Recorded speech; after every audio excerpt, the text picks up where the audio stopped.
You are listening to The Pilgrim on the 405 with Will Christ. Join him as he and his guests discover how businesses thrive in California.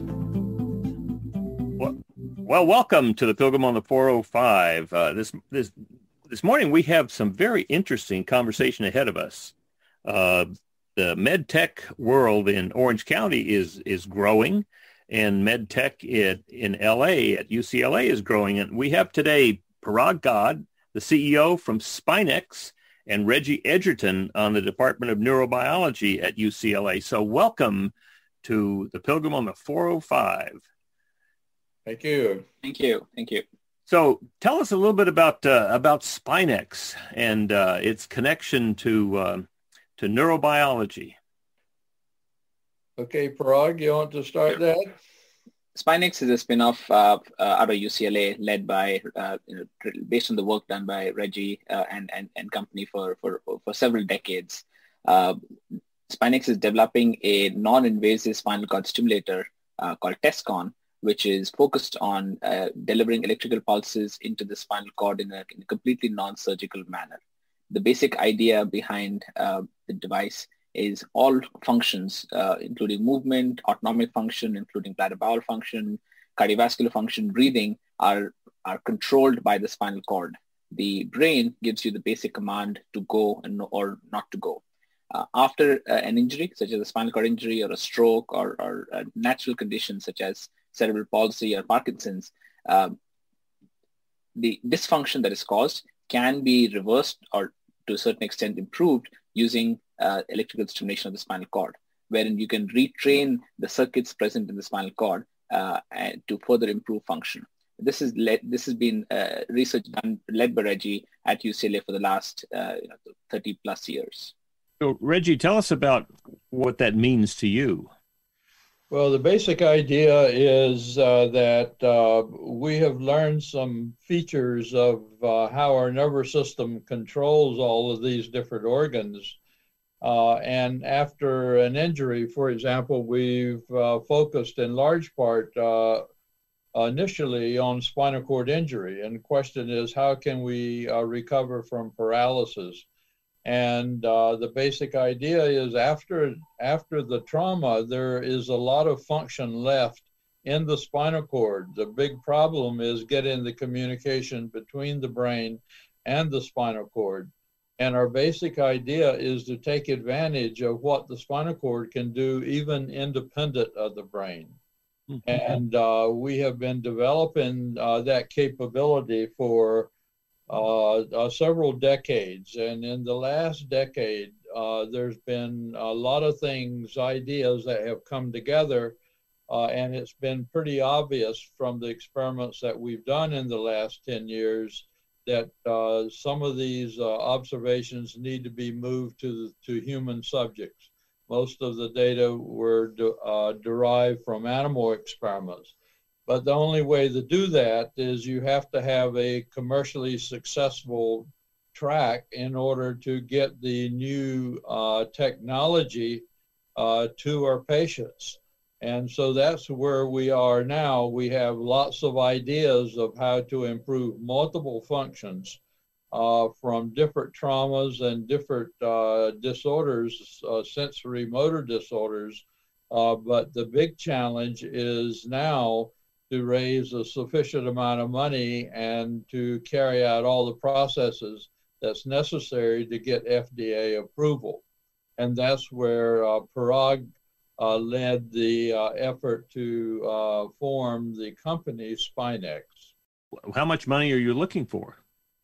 We're looking at raising anywhere between $5 to $7 million to take us from where we are right now, which is at a pre-clinical trials phase, where we're looking at getting FDA approval.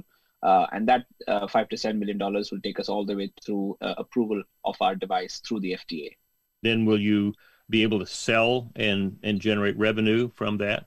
So that leads us to two independent steps. Like Reggie said, the same device has the capability to potentially impact multiple functions and multiple pathologies.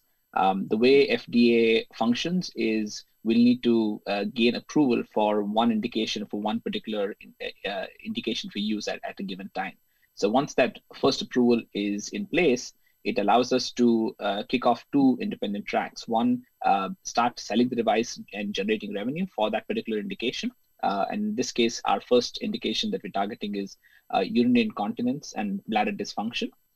And simultaneously, it allows us to start approaching subsequent indications, which are cerebral palsy and Parkinson's disease, from our roadmap. So with this particular raise, it will get us to a couple of different milestones.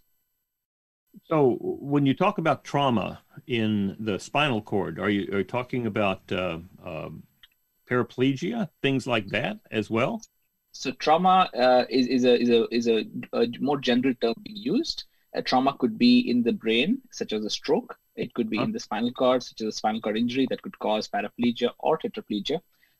Or it could be something like multiple sclerosis, which is all over the nervous system, spinal cord and brain. A third form could be trauma to the peripheral nerves, such as brachial plexus. So that's why trauma is being used as a more general term.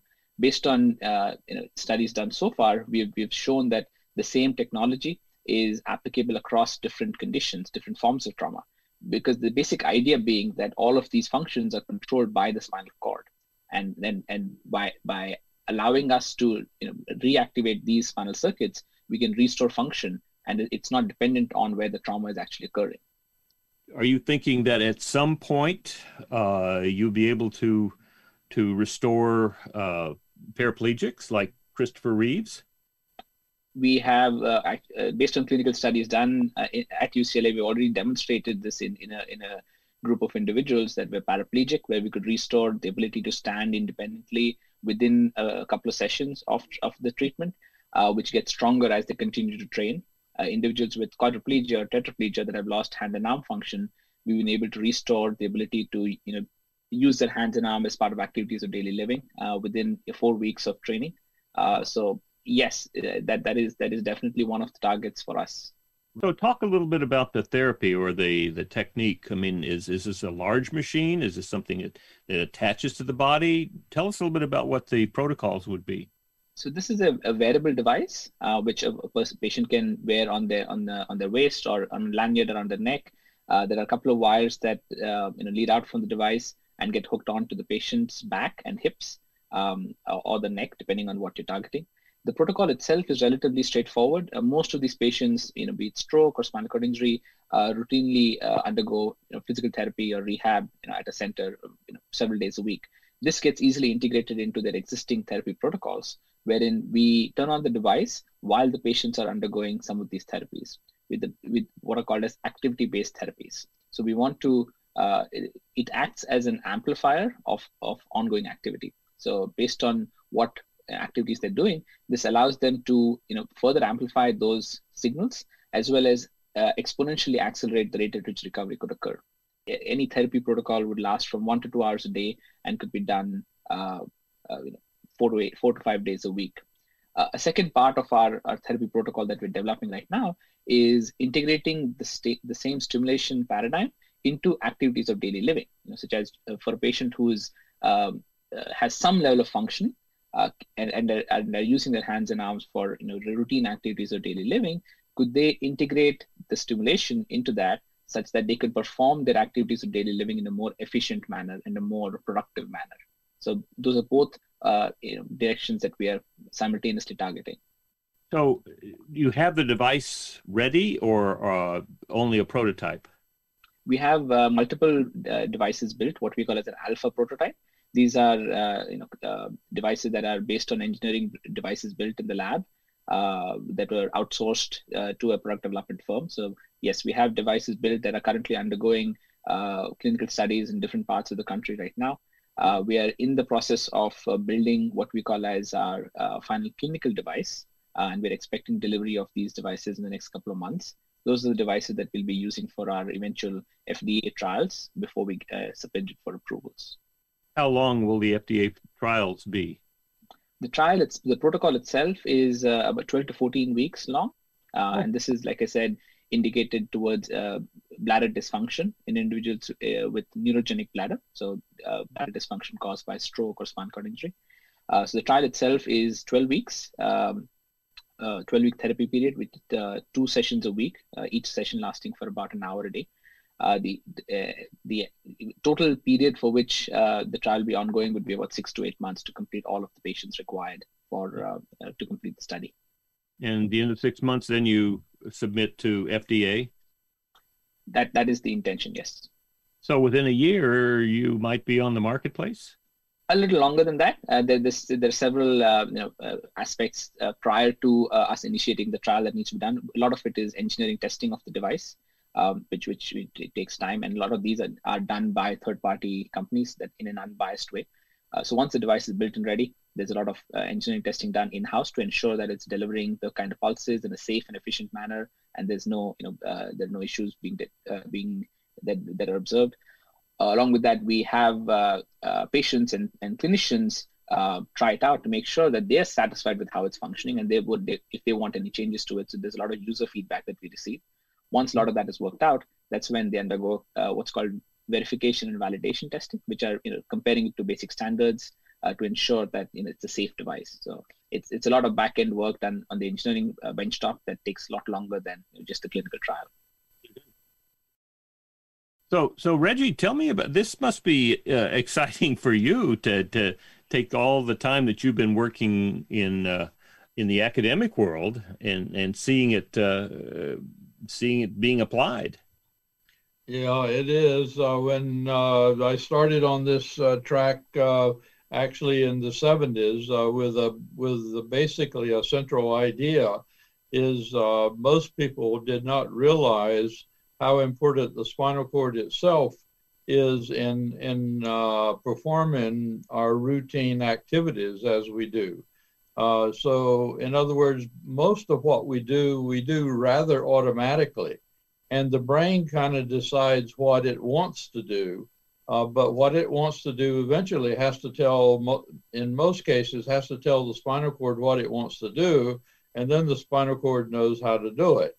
For example, with the bladder, when you're born, your first couple of years, it's not your brain that's controlling the bladder. Your spinal cord already knows how to void when needed and defecate and so forth. And it's perfectly fine. It works beautifully. It's just not socially acceptable. Eventually, the brain gets involved. So the point is that this circuitry is still in the spinal cord, and we're trying to take advantage of this automaticity. So that's what we've been working on for decades, is to understand the physiology of how this is happening. And then we finally got to the point we said, okay, we're ready to try this in human subjects. And that's basically what we've been doing in the last, primarily the last 10 years. And we've had, I would say, generally consistent and pretty impressive results in taking advantage of this automaticity in the spinal cord. And so we had to develop some technology to do that. And that's where SpineX comes in. So yes, it has been really exciting, and we were going to learn a lot of science anyway of how we control our movement. But this is kind of really a bonus, is to be able to find out that we really can translate this new scientific knowledge into the clinical environment. And we've been so consistent in this, we're become very confident of the level of success that we can have with multiple pathologies and multiple types of trauma. We think we're just beginning to realize its potential. Well, all right. So let's use something very specific, like voiding with the bladder. You're going to go through therapy. What's the end? The end point is the patient can now void on demand. Is there some technology that's going to be there forever? Is it pushing a button? Help me to understand what it will look like when someone has used this, gone through the therapy, and is now at the endpoint for you? Okay, that's a beautiful series of questions, and right on. And that's exactly what Parag has developed, primarily focusing initially on the bladder. And so, Parag, why don't you go through that and tell them about the changes that occur in the spinal cord injured complete injury patients. Bladder is an interesting organ. It has three functions: to fill at the bladder up to a certain point, to tell the brain that it is full, and then empty when it's socially acceptable. Now, after a trauma, spinal cord injury, stroke, and several other conditions, what people don't realize is that a person in a wheelchair is not just immobile, but also has lost functions, including bladder function. And what they lose is they lose the ability to sense a full bladder. So they just don't know how full their bladder is, unlike us. Second, they lose the ability to be continent. So they end up having leaks frequently. And third, they lose the ability to actually void voluntarily. Now, what we've demonstrated already so far in a large number of patients is after a patient has received therapy, we can improve multiple functions. One, they can have a much larger bladder capacity. So instead of going to the restroom every hour, they can now go every 4 hours, every 5 hours, which has a direct impact on quality of life, where now they can sleep for 4 hours without having to wake up every hour at night. They are able to reduce number of incontinence episodes by over 70% within 8 weeks of therapy. Third, patients that have lost sensation can actually now sense that their bladder is full. So even if they're dependent on a catheter to empty their bladder, they normally would be catheterizing based on the clock. They can now catheterize based on sensation, which is far more cleaner as well as convenient for them.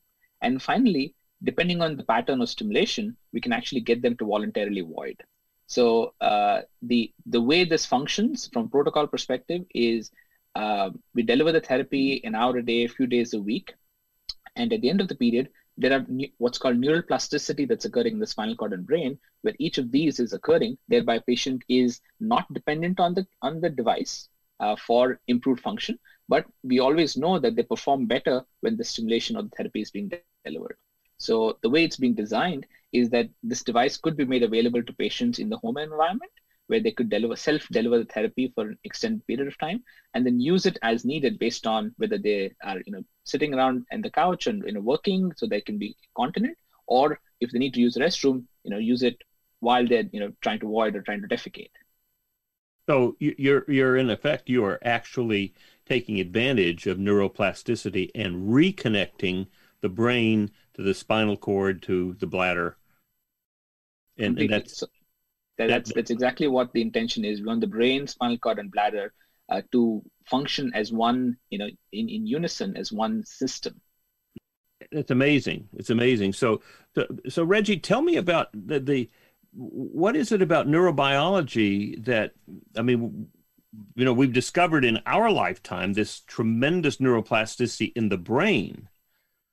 And what I hear you saying is that the neuroplastic ability extends throughout the body. Is that true? Absolutely. One of the first things we learned when we got on this in this direction was we asked whether the spinal cord can learn. And we found out that we could teach an animal, after a complete transection of the spinal cord, we could treat the animal to step with the hindquarters completely independently, but we had to train them. In other words, after the spinal cord was sectioned, it had to go through some plastic changes in order to learn how to do that. And initially, obviously, they can't do it. But when you step, and every movement that you make, there's a tremendous amount of sensory information that goes back to the spinal cord. And what we found out that these neurons within the spinal cord can relearn how to process that sensory information, often referred to as proprioception. And after the animals are trained for a few weeks, they can learn to step and step full weight bearing and step over a range of speeds. They can even step backwards and sideways. So the spinal circuitry can learn all of these tasks. And what this told us eventually is this is really what happens normally when we are training, even a person that's not injured. This plasticity is occurring when you're learning a motor task, for example. So it's pretty clear and I think generally acceptable now that the spinal cord can learn. And we often refer to it, even though most people think the spinal cord is just a cable that transfers all the information from the brain to the periphery. But now we know that it's much more than that. It has these, basically the spinal cord is simply an extension of the brain. And so it works pretty much in the same way from a number of aspects. So that's what we're really trying to take advantage of, this extensive plasticity. And the fact that really the spinal cord is smart enough to interpret all of this proprioception so that it knows exactly what to do. And one more point, you can think of this as first the information goes to the spinal cord, and then the spinal cord tells the brain what is happening. So the spinal cord knows even before the brain does exactly what's happening. And I always make a joke is the spinal cord is just being nice to the brain to tell it what it already knows it's going to do. Right. Right. Well, all right. So I'm curious. When you say the spinal cord learns after trauma, and you specifically, I heard you say that you cut the spinal cord in your animal testing, right? Correct? All right. So when you say it learns, is it that the neurons are reconnecting? Is it that new neurons are being created? Or is it that it's going outside and creating a whole new connection? What's the physiological impact of what you're doing? Well, those are very important questions. When we first started this, we were going with the hypothesis that the neurons within the spinal cord knew how to step. They could be taught they could relearn how to step. And see, the transaction is just stopping the flow of information back and forth from the spinal cord to the brain. But in almost all the spinal cord injuries, it's only an injury of a few segments. And so everything below the injury maintains a lot of its function, most of it. And of course, everything above is okay. So the challenge is to get something across. Now, at first, we thought we would only have the advantage of the neurons below the lesion that we could work with. We're figuring out how smart they are, and we can get a lot of function from that. But what we found out is something else when we started working with the human subjects that is turning out to be extremely important. And that is most of the injuries that are considered complete in humans, we're finding that basically they're not complete as we have generally thought. In other words, there is some connectivity that's left in most of the injuries, because very rarely is there an injury where there's a complete transaction like we do in the lab. And that within those few transactions, there's neurons that can kind of remake connections. And that's what we have not realized until we started this procedure. But now what is happening is when we stimulate, we think we're stimulating, we know that we're initiating new connections when we stimulate. And so what we're doing is getting this reconnected. And then once it gets reconnected, it has to relearn how to step. because the connections are not going to be identical to what they were originally. And so what we're finding out is that between the brain and the spinal cord, it knows how to get reconnected. And then with the stimulation, so the other thing that's important here, we've talked about training and learning. And that is, so there's two things happening. One is to stimulate, and that kind of gets the spinal cord and the circuitry excited and make it possible to do these things, but it doesn't know exactly what to do. So we have to train it what to do. And so there's two aspects. One is what we call neuromodulation. So we're changing the excitability, but then once it's excited, we have to train it so it can relearn how to do it. And so that demands rehabilitation. So that means rehabilitation is extremely important. So there's what we refer to as a use-dependent phenomenon. In other words, you use it or you lose it. That phenomenon is really present in this situation. The bladder has to relearn. All of the muscle groups have to relearn. The heart has to relearn. Everything has to relearn because the circuitry is different. Well, now, let's take something very specific as the bladder, because we talked about children, newborns. Right. All right. Now, apparently they have to learn how to do these things. That's right.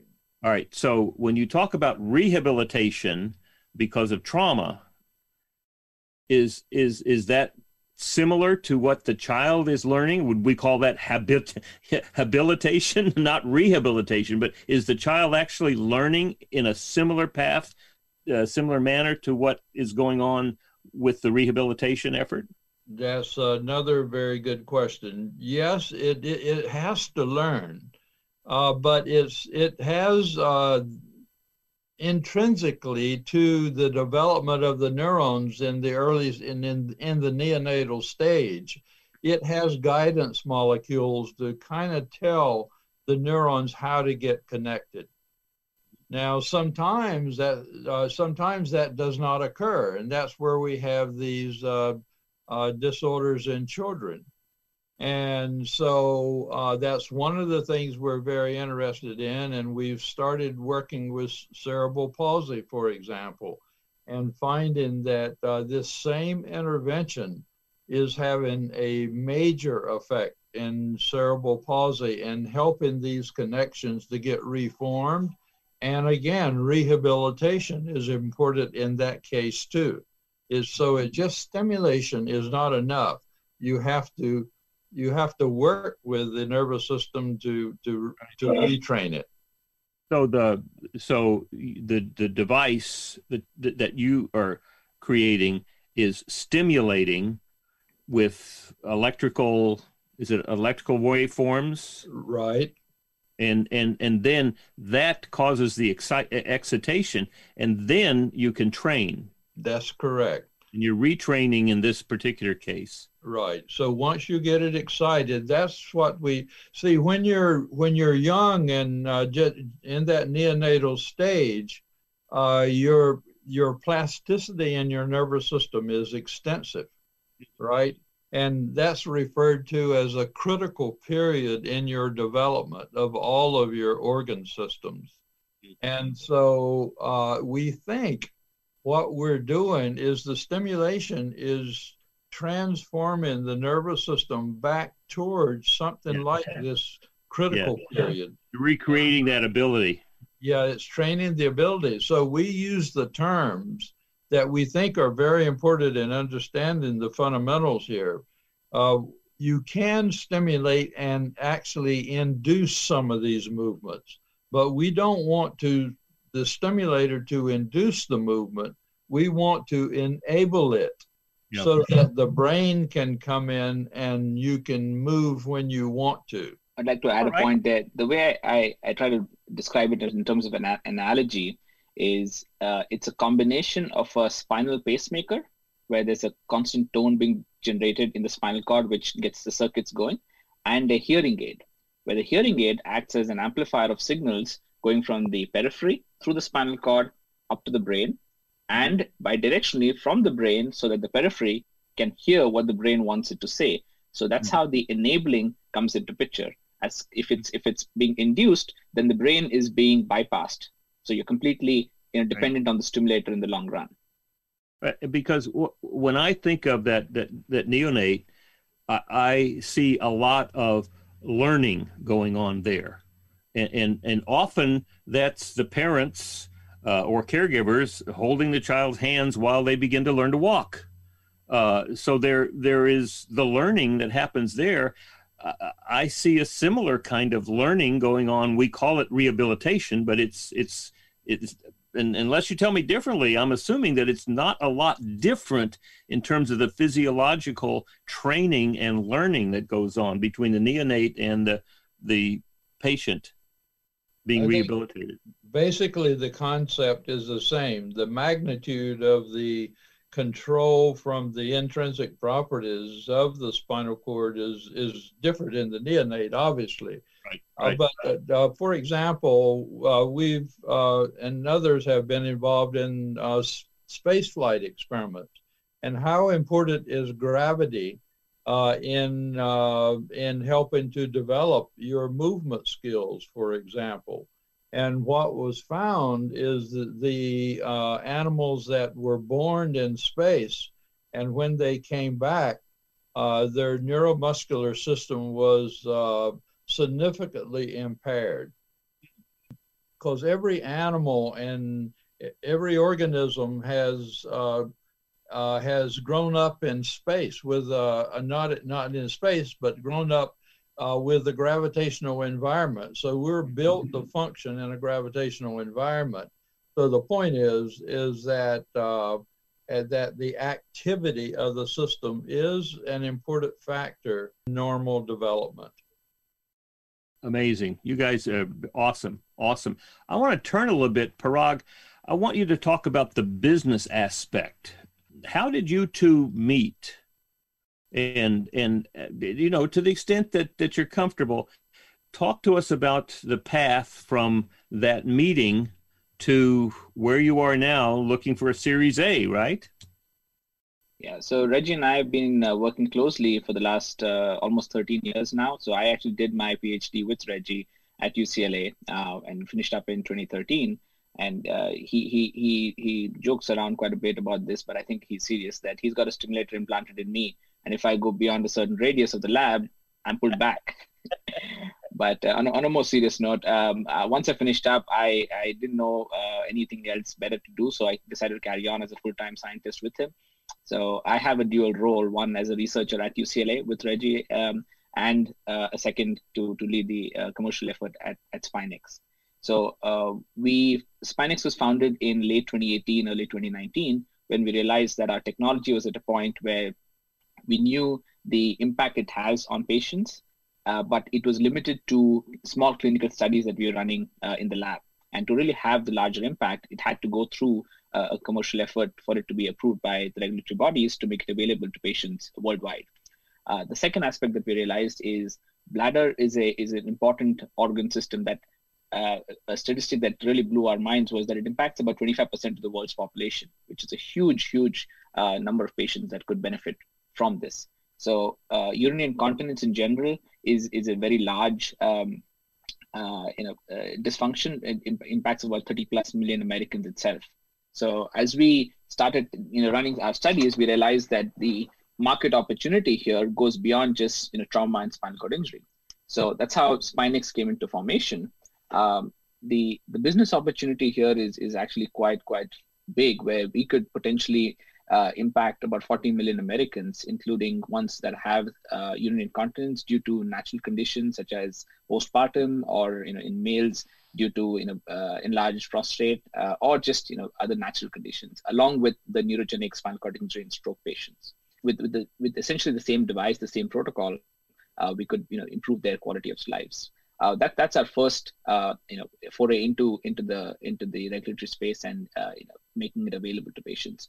Beyond that, we see applications: cerebral palsy, Parkinson's, stroke, spinal cord injury, wherein we know we can treat the whole body. And this is something that we have not touched upon. But the fact that this approach is non-invasive and that the same device can be used for multiple indications, it allows us to just move the electrode up and down the spine, since you can just put patch electrodes. So the same device for a quadriplegic who's lost hand and arm function as well as lower extremity function could be used to improve all aspects of the body. So the basic drive for us here is that we want to treat the whole organism and not a single end organ. So from a business perspective, each of these would be a separate clinical study that would need to be conducted to gain FDA approval. I want to stop you there, because what I hear is the tremendous value and the market, which sounds enormous, 14 million people, and those are all very exciting. In my experience, an investor in a Series A is certainly stirred by that. But the second piece that he's looking for is the management team, the quality of the management team. So talk to me about the management team that will bring this together. Sure. So we have a small but really dedicated team that's driving SpineX, led by Reggie and myself. We have Mr. Derek Herrera, who's actually based in Orange County. He's a former Navy vet who got injured while serving in Afghanistan due to a gunshot wound he suffered. But since then, he's gone on to get an MBA from UCLA, and that's where he and I met. So he's leading a lot of our business development efforts. He's a serial entrepreneur himself, leading another medical device company based in Orange County, and has the experience on the medical device side. We have Dr. Evgeny Cradon, who's a urologist based out of USC. So we have our, as the chief medical officer. And finally, we have Mr. Tim Hopper, a healthcare executive with over 25 years of experience leading medical devices through various stages of development. Along with that, we have engaged with regulatory consultants, Experian Group based in Northern California, who provide us all the regulatory and quality support that is required. Wonderful. That's wonderful. It sounds like you are on the way. That's exciting. Yeah, it's very exciting. Those 14 million people out there are all praying for you to succeed. What can we do to help you? What would be helpful? I think we have a couple of roadblocks in front of us that we need to cross to meet the next milestone, which is the next major milestone, which is getting FDA approval. And one of those is the funds that are required. And we're currently we have NIH grants for SBIR grants, phase 2 applications that are being processed. We're hoping some of those will be funded. In parallel, we have discussions ongoing with potential VCs, angel investors, to raise this $5 to $7 million round that the CDCA that we talked about. So I think if some of those come through as planned, then that would really set our path straight to go from gain the milestone, which is getting FDA approval, as well as initiating the studies for cerebral palsy and Parkinson's in parallel. So you have a way to come up with your $5 to $7 million in hand right now, on the way? We have had initial discussions with a few VC groups who have shown interest. One of our agendas is, once we hear back from some of our NIH grants in the next couple of months, is engage with these VC groups or strategics in a more serious manner to see what level of funding would they be willing to provide over the next 6 months or so. We currently have a small grant through a foundation that's supporting us, along with a small pre-seed round that we raised in 2019. That's provided all the financial support for the product development and clinical studies. Well, I hope you will take this recording and use it in any way that would be helpful to let people know what's going on, because I'm not a neurobiologist, but it certainly sounds very intriguing and very, very encouraging. And at the same time, it sounds like you have covered the bases with some very experienced management folks to help to bring this to FDA approval. So how could people contact you if they wanted to talk more? You can contact either Reggie or myself. I'm happy to share my email. That would be Parag at spinex.co, you can send me an email, and we are happy to talk to anyone. Parag at spinex.co. That's correct. All right. So very good. Well, that's wonderful. I'm so glad to hear all of this wonderful, wonderful biomedical research that's coming to be applied, especially, I mean, when Christopher Reeve suffered his paraplegia and dedicated himself to helping to fix that, I thought that was a dream. But now I'm beginning to see that because of you, Reggie, and Parag, that this is not that far off. That's amazing. Amazing. Yeah, we were one of the first ones to put Christopher Reeve on a treadmill. Really? Yeah, and it was really amazing. It was amazing. He was so excited. Wow. Well, thank you for the great work that you're doing, and thank you, Parag, for your efforts to bring it into application. That's wonderful. Well, here we are. One more example of how business, and in this case, academia and the far reaches of neurobiology in California are thriving. You've been listening to The Pilgrim on the 405 with Will Christ. To hear more of the programs in this podcast, go to www.willchrist.com.